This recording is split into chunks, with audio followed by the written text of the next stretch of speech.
서울시의 내년 예산 삭감과 관련된 논란이 계속되고 있는 가운데 기후 예산도 대폭 손질될 것으로 보여 시민사회가 또 한 번 분노하고 있습니다.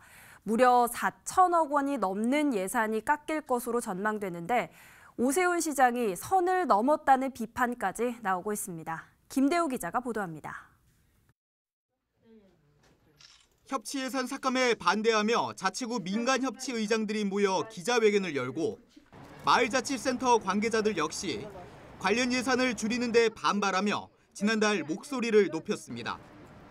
이달 들어서는 서울의 구청장들까지 나서 주민 참여 예산 삭감에 강한 우려를 나타내기도 했습니다. 현재 서울의 가장 큰 화두가 내년 예산 삭감 논란이라고 해도 과언이 아닌 이유입니다. 여기에 기후 예산 삭감 문제도 더해졌습니다.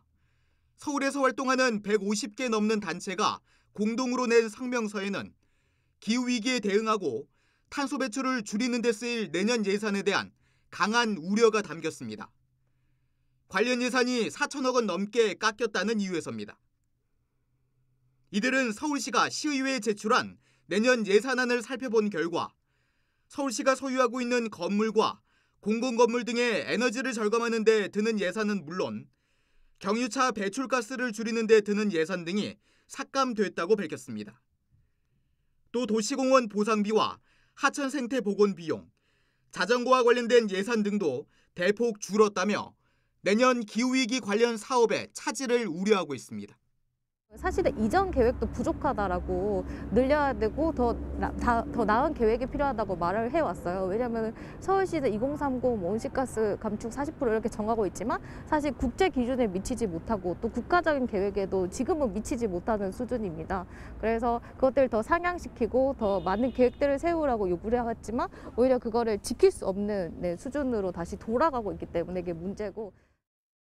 반면 재개발, 재건축 등과 관련된 예산은 오히려 7천억 원 넘게 증액됐다고 이들은 설명했습니다.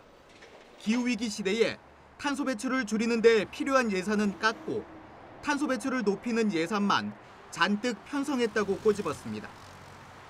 이는 전임 시장 흔적 지우기며 오세훈 시장의 이런 행위가 선을 넘었다고도 했습니다. 아직 시의회 심의가 남아있는 만큼 여러 대응 방안을 준비하고 있습니다. BTV 뉴스 김대우입니다.